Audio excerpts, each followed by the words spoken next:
Barang siapa yang menghidupkan malam Ramadan dengan bersolat malam, tarawih dan sebagainya, diampunkan dosa-dosanya yang terdahulu. Sahabat Nabi SAW yang mengambilkan wuduk untuk Rasulullah, dia bertanya dengan Nabi, "Ya Rasulullah, aku nak bersamamu di syurga ya Rasulullah." Nabi menjawab, "Fa'inni ala nafsika bikathratis sujud." Bantu aku untuk membantu dirimu sendiri dengan memperbanyakkan as-sujud. Maksud memperbanyakkan as-sujud ini, para ulama seperti Al-Imam Nawawi menafsirkan dengan banyak sembahyang sunnah.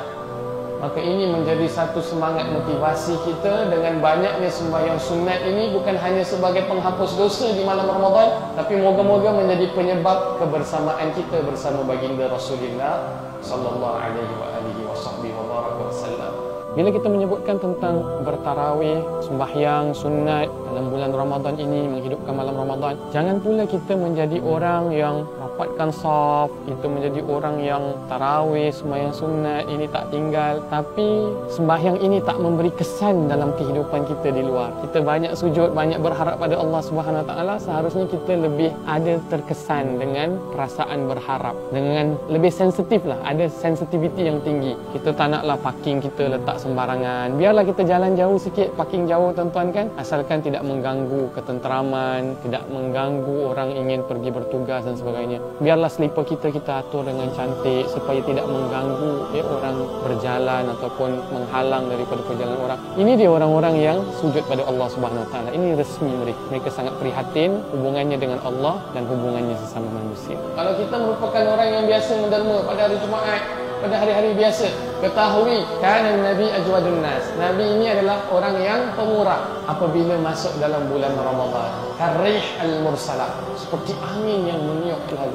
Itu sifat Nabi dalam bulan Ramadan. Jadi kalau kita dah biasa menderma, pada bulan Ramadan tu lebih. Kalau daripada segi kewangan tidak ada, dari segi tenaga kita boleh duduk di masjid, membantu aktiviti-aktiviti, memberikan makan minum kepada fakir miskin yang ada di sekitar masjid, bawakan bubur, bantu kita untuk siapkan sahur, iftar bersama di masjid. Jadi pada bulan ini adalah bulan yang bukan seseorang itu dapat berehat-rehat, tapi dia tamak memburu daripada semua peluang untuk dia mendapat redha pengampunan Allah Subhanahu Wa Taala. Pada bulan Ramadan, Al-Quran diturunkan Al-Quran. Inna anzalnahu fi lailatin mubarakah inna kunna munzilin.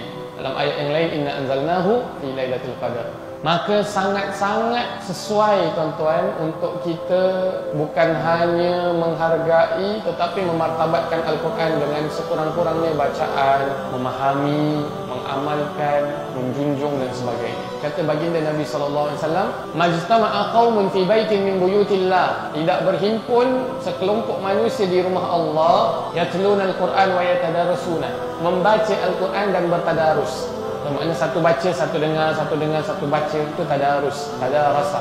Satu cakap pasal Allah dan ayat-ayat Al-Quran, pengajarannya satu dengar, kemudian dia pula sebutkan.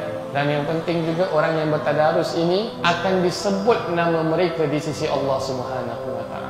Jadi kita ambillah kesempatan Ramadan nanti untuk kita baiki hubungan kita kan dengan Al-Quranul Karim, dalam suasana anak-anak kita juga melihat. Dalam suasana anak-anak kita juga kita biasakan untuk membaca Al-Quranul Karim.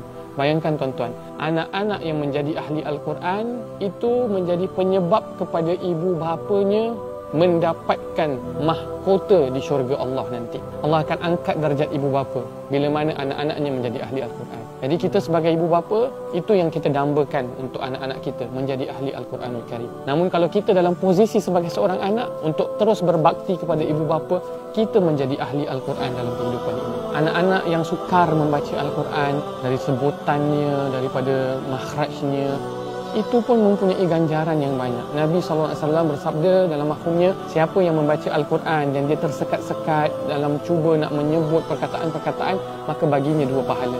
Satu pahala dia membaca Al-Quran, lagi satu pahala dia bersusah payah dalam membaca Al-Quran. Tapi bagi mereka yang dah mahir, itu darjat yang tinggi, ma'as-sufratil kiramil bararah. Itu lagi satu perkara yang hebat. Crunchies.